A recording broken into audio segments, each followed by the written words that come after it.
வணக்கம். நான் உங்கள் அபிமான யோகாம்பால் சுந்தர். இன்றைக்கி நம்ம என்ன பார்க்க போகிறோம் அப்படின்னு சொல்லி கேட்டேன்னா, பிரேக்ஃபாஸ்ட் காம்போ.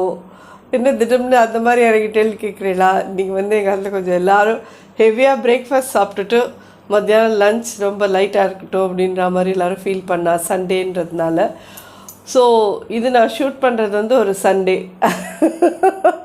அதனால் இன்றைக்கி காத்தால் என்ன நம்ம வாட்டில் பண்ண போகிறோம் அப்படின்னு சொல்லி கேட்டேன்னா, இட்லி, வடை, பொங்கல் அண்ட் ஸ்வீட் கண்டிப்பாக இருக்குது. அது இல்லாத இருக்குமா?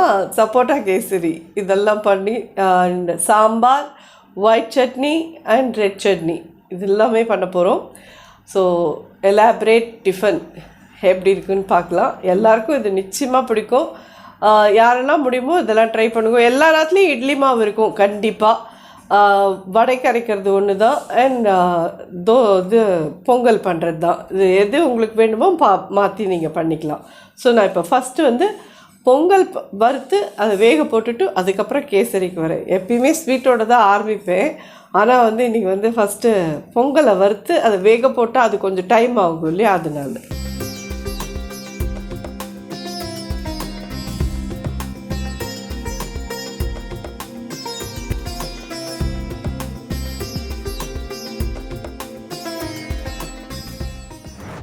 இதெல்லாம் ஆழாக்கு பச்சரிசி,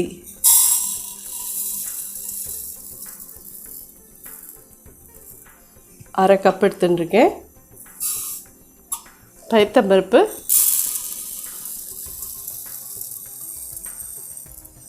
அரை கப்பு.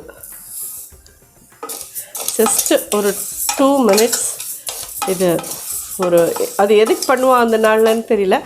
ஆக்சுவலி இது பண்ணுறது பலகாரமாக இருந்ததா, அரிசியை வறுத்துட்டா அது சாதத்துக்கு இல்லாத பலகாரத்துக்கு சமானம்னு சொல்லுவாள் பழைய நாள்லலாம். அந்த ஒரு இதுக்கோசரம் இந்த பொங்கலை வறுக்க போக இப்போ பொங்கல் வறுத்துட்டு தான் பண்ணுறதுன்றது ஒரு இதில் வந்துடுத்து. பார்க்க போனேன்னா ஹோட்டலில் தான் இந்த வறுத்துட்டா பொங்கல் பண்ணுறா கிடையாது. நம்ம தான் ஆற்றுல வறுத்துட்டு பண்ணுறோம். இது காரணம் இதுதான். அரிசியை வறுத்துட்டா அது பலகாரத்துக்கு சமானம் அப்படின்டுவா. ஜஸ்ட் ஒரு 2 minutes சூடு வர லைட்டாக அந்த பயத்தம்பருப்பு வாசனை வர, அவ்வளோதான். இது நல்லா சுரீர்னு சூடு வந்துடுத்து. அடுப்பை அணைச்சிக்கிறேன். இதை நல்லா தண்ணி விட்டு ஒரு 2-3 தடவை வாஷ் பண்ணி எடுத்துகிட்டு வந்துடுறேன். நல்லா ஒரு 2-3 தடவை வாஷ் பண்ணிட்டேன். இப்போ இதுக்கு தண்ணி விட 1 கப், 2, 3, 4 பார்த்தீங்கன்னா நம்ம 1:4ங்கிற இதில் தான். நீங்கள் சாதத்துக்கெல்லாம் 3 தான் வெப்பலாக இருக்கும். இது கொஞ்சம் நல்ல குழச்சலாக இருந்தால் தான் வெண்பொங்கல் நல்லாயிருக்கும். அதனால் 1:4 அப்படிங்கிற கணக்கில் தண்ணி வச்சாச்சு.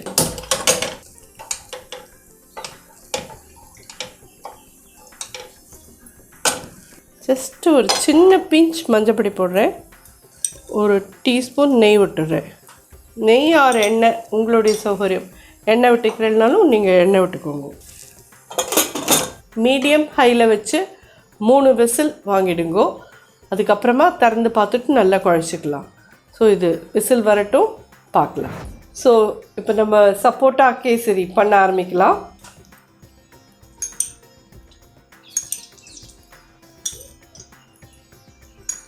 ஒரு 5 டீஸ்பூன் கிட்டே நெய் விட்டுருக்கேன். முந்திரி பருப்பு வறுத்துக்கலாம். இது மாதிரி இது என்னன்னு கேட்டேன்னா சப்போட்டா நல்லா ஒரு 5 சப்போட்டா பழம் இந்த பெருசுக்கு இருந்தது. அதை நல்லா தோல் எல்லாத்தையும் எடுத்துகிட்டு அது உள்ளே இருந்த அந்த சீடு எல்லாமே எடுத்துகிட்டு நல்லா மிக்சியில் போட்டு அரைச்சி பல்ப்பாக எடுத்து வச்சுருக்கேன். இது இப்படி போட்டேன்னாலும் நல்லாயிருக்கும். ஏன்னா நம்ம சுகர் கம்மியாக போட்டுக்கலாம். இது ஃபுல் ஸ்வீட் அதில் இதுவாகிக்கும். இப்படி இல்லை நாங்கள் துண்டமாக போட்டுக்கிறோம் அப்படின்னு சொன்னேன்னா நீங்கள் ஈக்குவல் அமௌண்ட் ஆஃப் சுகர் போட்டேன்னா தான் சரியாக வரும். Rice cooker cup, 1 cup rava எடுத்துக்கிறேன்.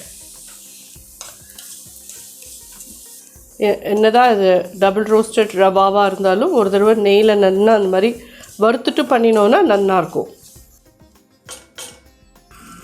இந்த ரவையை எடுத்துக்கலாம்.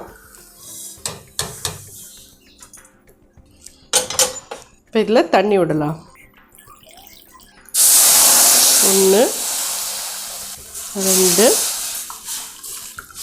3. தண்ணி நல்லா திளைக்கட்டும்.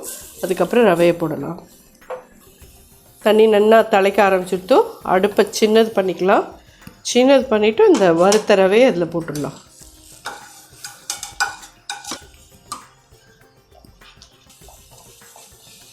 ரவா நல்லா வெந்துடுத்து. இதில் நான் இப்போ வந்து 3/4 கப்பு தான் சுகர் போடுறேன். இது ப்ரௌன் சுகர். ஏன்னா அந்த சப்போட்டாவே நல்ல ஸ்வீட்டாக இருக்கும். அதனால் எனக்கு 3/4 கப்பு போகும். உங்களுக்கெலாம் இன்னும் ஜாஸ்தி வேணும், நீங்கள் ஜாஸ்தி எடுத்துக்கோங்க. சர்க்கரையெல்லாம் போட்டுட்டு அடுப்பு கொஞ்சம் சின்னதாக வச்சுக்கோங்க. நல்லா கரைஞ்சி ஒத்தாப்பில் மிக்ஸ் ஆகட்டும் எல்லாம்.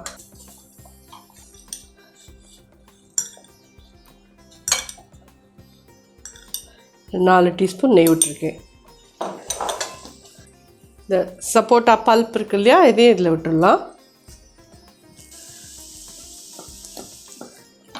இதில் இப்போது ஏலக்காய் பொடி ஒரு 1/2 டீஸ்பூன் போடலாம். நல்ல சப்போட்டா வாசனையாக ரொம்ப நல்லாயிருக்கும். எப்படி பைனாப்பிள் கேசரியோ அதே மாதிரி தான் சப்போட்டா. அது எப்படி மாம்பழத்தை நம்ம பல்ப் எடுத்து விடுறோம், பைனாப்பிள் பல்ப் எடுத்து விடுறோமோ சப்போட்டாவையும் பல்ப் பண்ணி விட்டுருக்கோம். இந்த ஸ்டேஜில் முந்திரி பருப்பு போட்டுடலாம். அடுப்பு அணைச்சிட்டேன். இது ரெடி ஆகிடுத்து. ஃபஸ்ட்டு ஸ்வீட் முடித்தாச்சு. பொங்கல் ஆல்ரெடி வேக வச்சுட்டுருக்கேன், அது வேறு விஷயம். நம்ம வழக்கமாக முழுசாக பண்ணுற டிஷ் ஸ்வீட்டு. அந்த ஸ்வீட் பண்ணிட்டோம். இனிமேல் எல்லாமே கரெக்டாக வரும். என்னோடய நம்பிக்கையே அதுதான். எப்பயுமே எடுப்பில் ஸ்வீட் நம்ம வந்து நல்லா பர்ஃபெக்டாக கரெக்டாக பண்ணிட்டோன்னா பின்னாடியே சமைக்கிற இதெல்லாம் நல்லா அந்த இதுலேயே நல்லா வந்துடும் அப்படின்றது. அந்த மாதிரி இதில் இந்த சப்போட்டா கேசரி சூப்பராக வந்திருக்கு. ஸோ நெக்ஸ்ட் ஐட்டம் நம்ம பார்க்கலாம். இப்போ நம்ம என்ன பார்க்க போகிறோம்னா பைத்தம்பருப்பு சாம்பார். ஃபுல்லாக பைத்தம்பருப்பு மட்டும் வச்சு வேக வச்சு வச்சுருக்கேன். ஏதோ ஆக்சுவலி டிஃபன் சாம்பார் வந்து இப்படியும் ஒன்று பண்ணுவாள். ஸோ நம்ம முன்னாடி வந்து ஒரு சாம்பார் பார்த்துருக்கோம், பருப்பே இல்லாத ஒரு சாம்பார் நம்ம பண்ணியிருக்கோம். அது ரொம்ப ரொம்ப நல்லாயிருக்கும். அது ஹோட்டல் ஸ்டைல் சாம்பார். இது வந்து பைத்தம்பருப்பு சாம்பார். இதுவும் டிஃபன் சாம்பார்னு தான் சொல்லுவாள். நீங்கள் இதை வந்து நிறையா கல்யாணத்துலலாம் சாப்பிட்ருக்கலாம், ஹோட்டல்லலாமும் சாப்பிட்ருக்கலாம். நிறைய பேர் பண்ணவும் பண்ணுவாள். ஸோ அதுதான் பண்ண போகிறேன். இது என்னுடைய ஸ்டைலில் நான் பண்ணுறேன். இது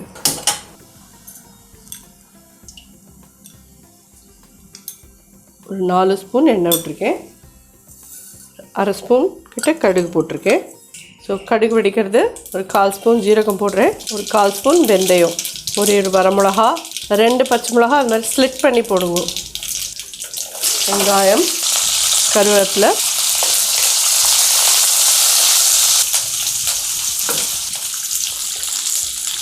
பெருங்காயம் ஒரு 1/2 டீஸ்பூன் கிட்ட போட்டிருக்கேன். ஒரு 1/4 டீஸ்பூன் மஞ்சப்பொடி. இது குட்டி வெங்காயம் எங்கள்கிட்ட இல்லை அப்படிங்கிறவா பெரிய வெங்காயமே நீங்கள் 2 வெங்காயம் நல்லா நறுக்கி போட்டுக்கலாம். நான் இது ஒரு 20-25 வெங்காயம் குட்டி வெங்காயம் ஒரு சாம்பார் வெங்காயம் உரிச்சு போட்டிருக்கேன்.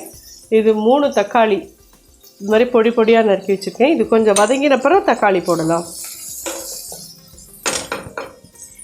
தக்காளியும் இதில் ஆட் பண்ணுறேன்.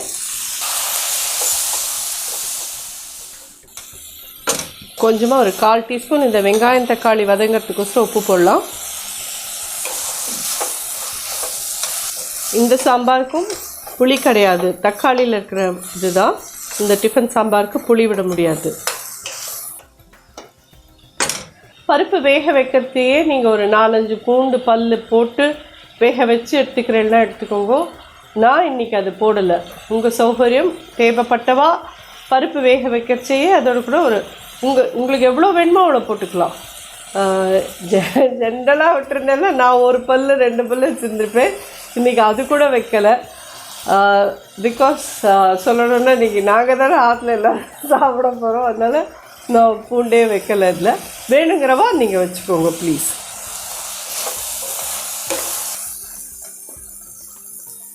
பார்த்தல தக்காளி இல்லாமல் நல்லா வதங்கி ஸ்மாஷ் ஆகிருக்கு. ஒரு டம்ளர் தண்ணி விடுவோம் ஃபஸ்ட்டு.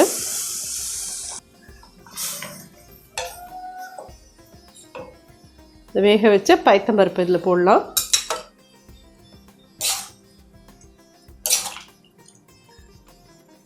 இப்போ இவ்வளோ தண்ணியாக இருக்கேன்னு நினைப்போம். இது கொதிச்சதுக்கப்புறம் இது ரொம்ப திக்காக போயிடும் நமக்கு. அதனால் நீங்கள் அதை தண்ணி பார்த்து அப்பப்போ அட்ஜஸ்ட் பண்ணி விட்டுட்டே இருங்கோ. பைத்தம்பருப்பு மட்டும் நழியாக கெட்டியாகிட்டே தான் இருக்கும். ஸோ முதல்ல ஒரு 1/4 டீஸ்பூன் தான் போட்டோம். இப்போ ஒரு 3/4 டீஸ்பூன் போடுறேன். ஆற்றுல பண்ண சாம்பார் பொடி ஒரே 1 டீஸ்பூன் போடுறேன். உங்கள்கிட்ட எந்த சாம்பார் பொடி இருக்கோ அதை நீங்கள் 1 டீஸ்பூன் போட்டு எடுனா போதும். நல்லா இது கொதிக்கட்டும். இது மினிமம் இது ஒரு 10 மினிட்ஸ் நல்லா கொதிக்க விட்டுடுங்க. அப்போ தான் இது எல்லா மசாலாலாம் நல்லா சேர்ந்து நல்லா வரும் இந்த சாம்பார், டிஃபன் சாம்பார். ஸோ ஒரு 10 நிமிஷம் கழிச்சு நம்ம பார்க்கலாம். பார்த்தீங்கன்னா கன்சிஸ்டன்சி உங்களுக்கு தேவையான மாதிரி நீங்கள் தண்ணி விட்டு அட்ஜஸ்ட் பண்ணிக்கணும். பிகாஸ் இது பைத்தம்பருப்புங்கிறதுனால நாழியாக இது கெட்டியாகிட்டே தான் இருக்கும். இதில் வந்து ஒரு சின்ன பீஸ் வெல்லம் ஆப்ஷனல், வேணுங்கிறவா போடுங்க, வேண்டாண்டவா போட வேண்டாம். அந்த வெல்லத்தோடு சேர்ந்து ஒரு 5 மினிட்ஸ் நல்லா கொதிக்கட்டும். ஒரே 1 ஸ்பூன் நெய் விடுறேன். சும்மா காலை வேளை நல்லா கும்முன்னு சாப்பிட்டா மத்தியானம் சாப்பிடணுன்னு கூட அவசியமே இல்லை, ஸ்கிப் பண்ணிடலாம் இல்லையா? எப்படி நம்மளோட ஐடியா? அதனால தான். ஸோ என்றைக்கோ ஒரு நாள் தான் ஜென்ரலி சொல்லுவாள் எல்லாருமே, பொங்கல் வந்து ஒரு ஸ்லீப்பிங் டோஸ் மாத்திரை மாதிரி, பொங்கல் சாப்பிட்டா நல்லா தூங்கலான்னு. அது வந்து பிகாஸ் அதுக்கு விட வேண்டிய அளவுக்கு அந்த நெய் எல்லாம் விட்டால் தான் அது நல்லாயிருக்கும். அது அந்த நெய்யில் இருக்கிற அந்த ஃபேட்டெல்லாம் பிரேக் பண்ணுறதுக்கு தான் நம்ம மிளகு அதில் போட்டு பொரித்து அதில் போடுறோம். அது வந்து ஆசிடிட்டி ப்ராப்ளம் வராத இருக்கணும்னு தான் அதில் மெயினாக ஜீரகம், இஞ்சி இதெல்லாம் நம்ம சேர்க்குறதே. ஸோ நம்ம வந்து எப்படி சாப்பிட்டாலும் அதுக்கு நேர் எதிர்மறையாக அதை ஃபைட் பண்ணி அடிக்கிறதுக்கும் தகுந்த இதெல்லாம் நம்ம அதில் போட்டு தான் சமைக்கிறோம் நம்ம. ஸோ சாம்பார் வந்து நல்லா ரெடியாக எடுத்து பார்த்தீங்கன்னா கம்முன்னு வாசனையாக இருக்குது. இதில் நான் எக்ஸ்ட்ராவாக பூண்டு, மசாலா, பட்டை, கிராம்பு எதுவுமே போடலை. ஜஸ்ட்டு பைத்தம்பருப்பு சாம்பார் வித் குட்டி வெங்காயம் அண்ட் தக்காளி, புளி இல்லாமல் கிடையாது. இது இப்படியே நல்லாயிருக்கும். கொத்தமல்லி போடுறேன். அடுப்பை அணைச்சிட்டேன். So sambar ready. நெக்ஸ்ட்டு நம்ம அடுத்த ஐட்டம் பார்க்கலாம். பார்த்தா பொங்கல் ரெடி ஆகிடுத்து. 3 விசில் வந்துடுத்து, ப்ரெஷரும் இறங்கிடுத்து.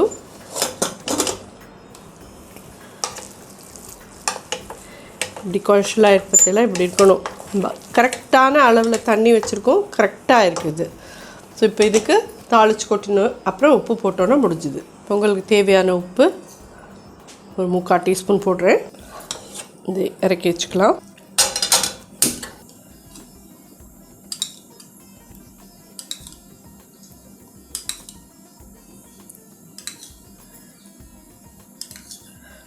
ஒரு 6 டீஸ்பூன் கிட்ட விட்டுருக்கேன். பொங்கலுக்கு விடுற நெய்யை பற்றிலாம் யோசிக்கவே கூடாது, அப்போ தான் பொங்கல் நல்லாயிருக்கும். 1 டீஸ்பூன் கிட்ட மிளகு போடுறேன். பொங்கல் நம்மளோட வீடியோவில் முன்னாடி கூட மார்கழி மாத இதில் வந்து பொங்கல் பண்ணியிருக்கோம். அது ஒரு விதமாக பால் விட்டு பண்ணியிருப்பேன். அது மாதிரி நிறைய இதில் பண்ணியிருக்கோம். பட் இது ஒரு விதமாக பண்ணியிருப்போம். ஸோ உங்களுக்கு எது பிடிக்கிறதோ, எது உங்களுக்கு யூஸ்ஃபுல்லாக இருக்கோ அதை பார்த்து நீங்கள் பண்ணிக்கலாம். ஸோ முந்திரி பருப்பு போடலாம். ஜீரகம் ஒரு 3/4 டீஸ்பூன். அதே மாதிரி இஞ்சி நல்லா பொடியாக நறுக்கினது ஒரு 1 இன்ச் பீஸ். கருவேப்பிலை, பெருங்காயம் ஒரு 1 டீஸ்பூன். இதெல்லாம் தான் அதுக்கு வாசனையே மெயினாக.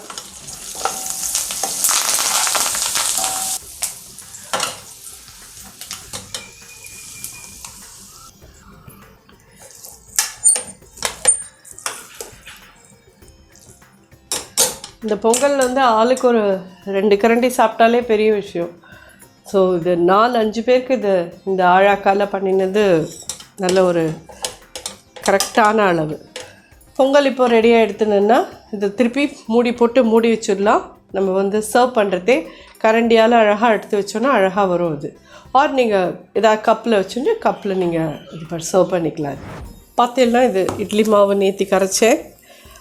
இட்லி மாவு எப்படி அரைக்கிறதுங்கிறது முன்னாடியே ஒரு வீடியோ போட்டிருக்கோம். 4 அழாக்கு புழுங்கல் அரிசி, 1 அழாக்கு உளுத்தம்பருப்பு, முழு உளுத்தம்பருப்பு அண்ட் ஒரே 1 ஸ்பூன் வெந்தயம் நனைச்சி வச்சு நான் அதை 4 மணி நேரம் ஊற வச்சு தனித்தனியாக அரைச்சி தான் மிக்ஸ் பண்ணுவேன்னு சொல்லியிருக்கேன். அதே மாதிரி தான் அரைச்சிருக்கேன். இட்லி வாக்கிறதுலாம் உங்களுக்கு காமிக்கணும்னு அவசியம் இல்லை. ஜஸ்ட்டு இது கூட தெரியாதா எங்களுக்கு, இட்லி வாக்க கூட தெரியாதா அப்படின்னு நிறைய பேர் கேட்பேன். தெரியறது எனக்கு. ஜஸ்ட் நான் என்ன பண்ணுறேன்றது வரிசையாக அவங்களுக்கு காமிச்சிடலாமேன்னு தான், அவ்வளோதான்.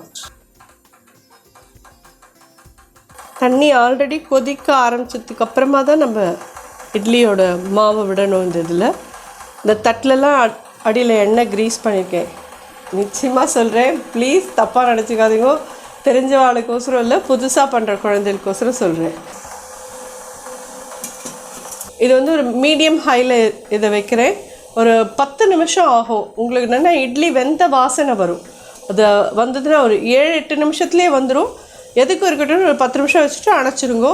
அதுக்கப்புறமா ஒரு 2-3 நிமிஷம் கழிச்சு வெளியில் எடுத்து வச்சுட்டு கொஞ்சம் தண்ணி தெளித்து இட்லி எடுத்துடலாம் மெதுவாக.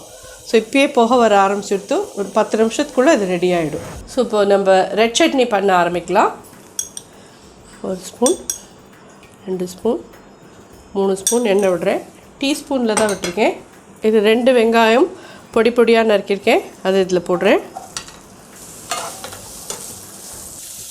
2 வரமிளகா போடுறேன். 2 பச்சை மிளகா போடுறேன். கொஞ்சம் வெங்காயம் வதங்கி கலர் மாறினப்புறம் தக்காளி ஆட் பண்ணலாம். உங்களுக்கே பார்த்தாலே தெரியும் கொஞ்சம் நல்ல ரோஸ் கலரில் மாறி இருக்குது. ஸோ இப்போ இது வந்து 2 நாட்டு தக்காளி, நல்ல பிக் சைஸ் நாட்டு தக்காளி. இந்த மாதிரி சட்னிக்கெலாம் நாட்டு தக்காளி யூஸ் பண்ணல தான் நல்லாயிருக்கும். இந்த சட்னிக்கு தேவையான உப்பு ஒரு 1/2 டீஸ்பூன் கிட்ட போடுறேன். ஒரு சின்ன பிஞ்ச், எனக்கு எப்பயுமே இந்த 1/2 டீஸ்பூன் சொன்னேன்னா அதுக்கப்புறம் ஒரு சின்ன பிஞ்ச் நான் போடுவேன். அது ஒரு சந்தேகத்துக்கு அப்படிங்கிறதுல. யாருக்கு சந்தேகம்னு கேட்குறீங்களா? எனக்கே சந்தேகம் தான். ஆனால் அது அந்த சின்ன பிஞ்ச் அதை வந்து கரெக்டாக சரி பண்ணிவிடும். நான் கம்மியாக போட்டுருக்கிறத கூட அது சரி பண்ணிவிடும். அப்படியே இந்த ஒரு 1/4 டீஸ்பூன் பெருங்காயப்பொடி போடலாம்.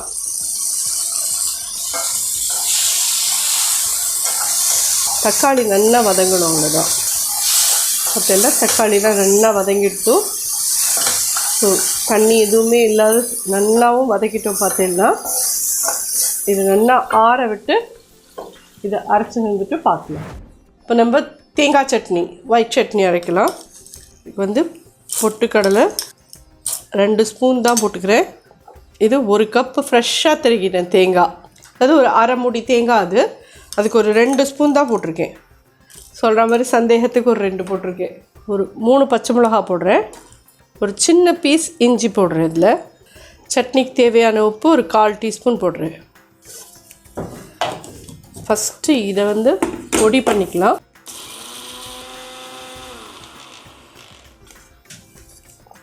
பார்த்தீங்கன்னா இப்படி பொடியாகிடுச்சு. தேங்காவை வந்து இதுக்கு மேலே போட்டு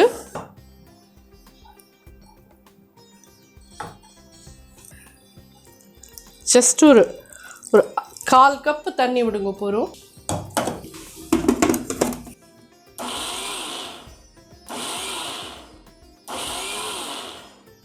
ரொம்ப அரைக்க வேண்டாம் தேங்காவை, அதனால தான் அப்படி அரைச்சேன், வேறு ஒன்றுமே இல்லை.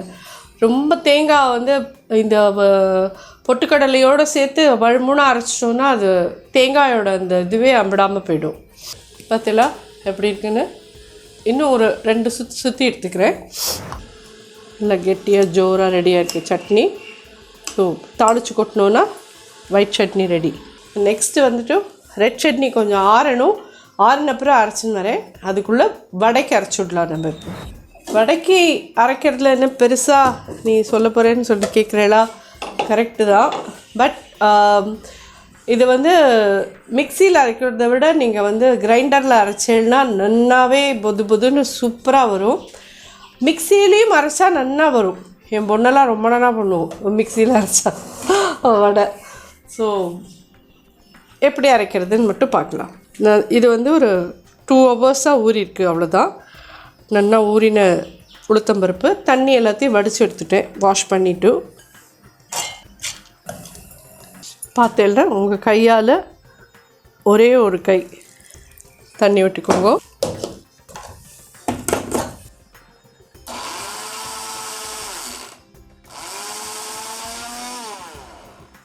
ஒரேடியாக மிஷினை ஓட்டக்கூடாது வடையில் மட்டும். நீங்கள் ஒரு 2 மினிட்ஸ் போட்டு அது இது பண்ணிக்கோங்க. அதேமாரி தண்ணியும் ரொம்ப விட்டுறக்கூடாது. ஃபஸ்ட்டு நான் ஒரு கை விட்டேன் இல்லையா, அவ்வளோதான். அதை வச்சே நல்லா அப்படி அரைச்சிருக்கோம். நல்லா வெண்ணெய் மாதிரி அரைஞ்சிடுத்து. நல்லா அரைச்ச மாவை கெட்டியாக இருக்கும். ஒரு பவுலில் எடுத்துக்கோங்க. இந்த மாவை என்ன பண்ணுங்க, கொஞ்ச நாள் இதை நல்லா கலந்து விடுங்கோ, இல்லைன்னா நல்லா தூக்கி விடுங்கோ. ஏன்னா ஏர் பபிள்ஸ் உள்ளே போகணும், அப்போ தான் நல்லா ஃப்ளஃபியாக வரும் இது வடை. பழைய நாள்லலாம் வந்து உங்களுக்கு அம்மியில் அரைப்பா இல்லையா, அப்படி அரைக்கிறதே அது கல்லோரல்ல ஒரு கையில் சுற்றிகிட்டே இன்னொரு கையில் தள்ளுவா, அந்த மாதிரி இதில் வரும். அதே மாதிரி கிரைண்டர்லேயும் வந்து உங்களுக்கு அந்த மரக்கரண்டி மாதிரி இருக்கும், இல்லை பிளாஸ்டிக்கில் இருக்கும், அது வந்து தள்ளி விடும், அதிலலாம் போகும். உங்களுக்கு மிக்சியில் அரைக்கிறச்சே அந்த ஏர் பபிள்ஸ் வரத்துக்கு சான்ஸ் இல்லை. அதனால் இது நல்லா அப்படி நம்மளோட இதில் தனியாக வடையே மெதுவடையே ஒரு இது இருக்குது, அது நோ ஆனியன் நோ கார்லிக் இதில் பண்ணியிருக்கோம். ஸோ இதை வந்து நல்லா தூக்கி இது பண்ணி கலந்து வச்சுருக்கோம். இதில் வந்து ஒரு 2 பச்சை மிளகா பொடியாக நறுக்கினது போடுறேன். குழந்தைகள் இருக்காங்கன்னா பார்த்து போட்டுக்கோங்க, இல்லைன்னா சேர்த்தா மாதிரி அரைச்சிட வேணாலும் அரைச்சிடுவோம். அதே மாதிரி ஒரு 1/2 இன்ச்சு இஞ்சி பொடியாக நறுக்கினது, ஒரு டீஸ்பூன் பெருங்காயம், கருவேப்பிலை, ஒரு 1/2 டீஸ்பூனுக்கு உப்பு போடுறேன், கொத்தமல்லி, பொடியாக நறுக்கின வெங்காயம், ஒரு வெங்காயம் கிட்ட போட்டுக்கிறேன். எல்லாத்தையும் நல்லா மிக்ஸ் பண்ணிக்கலாம். ஜென்ரல் நாள் கிழமைனா நானே இதெல்லாம் கூடாதுன்னு சொல்லிவிடுவேன் குழந்தைகிட்ட. ஸோ இன்றைக்கி சண்டே காத்தால் ஹெவி பிரஞ்ச் வேணும்னாலேன்ட்டு நான் இதெல்லாம் பண்ணியிருக்கேன். ஸோ வெங்காயம் போட்ட வடை அவளுக்கும் எதுக்காவது ஒரு நாள் பண்ணி கொடுக்கணும் இல்லையா குழந்தைகளுக்கு, அதுக்கோசரம் பண்ணியிருக்கேன். ஸோ இது நிறைய பேருக்கு பிடிக்கும், யாருக்கெல்லாம் பிடிக்குமோ அதை இது மாதிரி பண்ணிக்கோங்க. உங்களுக்கு வெங்காயம் வேண்டாங்கிறவா அது வெங்காயம் இல்லாமல் நம்ம தனியாக மெதுவடைன்னு பண்ணியிருக்கேன், நீங்கள் அதை பார்த்து கூட நீங்கள் பண்ணிக்கலாம். ஒரு வடைக்கும் கையை இந்த மாதிரி ஈரத்தில் தண்ணியில் நனைச்சிக்கோங்க. அப்புறம் இப்படி வடையை எடுத்துகிட்டு இப்படி பண்ணிவிட்டு ஃப்ளாட் ஆக்கிட்டு ஓட்டை போட்டு அப்படியே நீங்கள் எண்ணெயில் போட்டுடலாம்.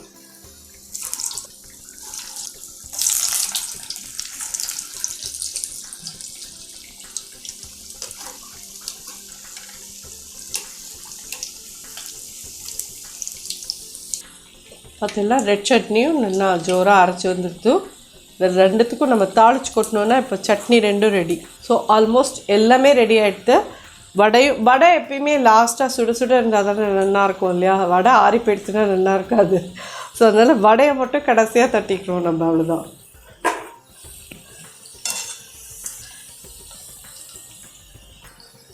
இதுவுமே நல்லா புசுன்னு நல்லா குண்டாக தான் வந்திருக்கு. உங்களுக்கு கிரைண்டரில் அரைச்சேன்னா இதை விட நல்லா ஃப்ளஃபியாக வரும். அண்ட் ஹோட்டலில் இருக்கிறதுக்கும் நமக்கும் என்ன பெரிய வித்தியாசம் அப்படின்னு கேட்டேன்னா, அவள் வந்து கொஞ்சம் ஒரு சின்ன பிஞ்ச் சோடா உப்பு போடுவாள். ஸோ அதனால அது வந்து இன்னும் நல்ல பெருசாக ஆகிக்கும் வடை உங்களுக்கு. நம்ம அதெல்லாம் ஆற்றுல போடுறதில்ல, அதனால் இப்படியே பண்ணோன்னா அது இப்படியே நல்லா வரும், அவ்வளோதான். பார்த்தீங்கன்னா வடை நல்லா ஜோராக வெந்தாச்சு. நல்லா இந்த மாதிரி கோல்டன் ப்ரௌன் வர வரைக்கும் வச்சுருந்து எடுத்துருவோம். ஸோ இப்போ நம்ம 2 சட்னிக்கும் தாளித்து கொட்டினோன்னா எல்லாமே ரெடி. இந்த தேங்காய் சட்னிக்கு மேலே ஜஸ்ட்டு கொஞ்சமாக ஒரு 1/4 டீஸ்பூன் பெருங்காயப்பொடி போட்டுக்கோங்க. ஒரு ஸ்பூன் கடுகு போட்டிருக்கேன், 2 மிளகா வத்தல், 1 ஸ்பூன் உளுத்தம்பருப்பு. இந்த பெருங்காயம் போட்டிருக்கோம் இல்லையா, அதுக்கு மேலேயே இந்த சூடான எண்ணெயை விட்டுடலாம்.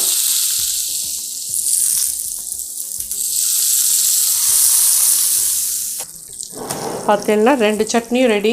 ஸோ இப்போ எல்லாத்தையும் சர்வ் பண்ணலாம்.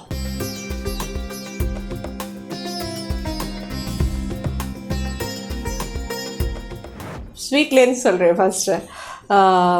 சப்போட்டா பழ கேசரி, வெண்பொங்கல், இட்லி, வடை, இதெல்லாம் டிஃபன். அண்ட் அதுக்கு சைட் டிஷ்ஷாக தேங்காய் சட்னி, ரெட் சட்னி அண்ட் பயத்தம்பருப்பு சாம்பார், டிஃபன் சாம்பார் பண்ணியிருக்கோம். இதெல்லாம் உங்களுக்கெல்லாம் ரொம்ப பிடிச்ச ஒரு இது. கண்டிப்பாக இதெல்லாம் உங்களுக்கு நிச்சயமாக பிடிக்கும். எல்லோரும் ஒரு நாள் சண்டேக்கு ஆற்றுல ட்ரை பண்ணி பார்த்துட்டு எப்படி இருந்தது எனக்கு ஃபீட்பேக் சொல்லுங்கள். நன்றி, வணக்கம்.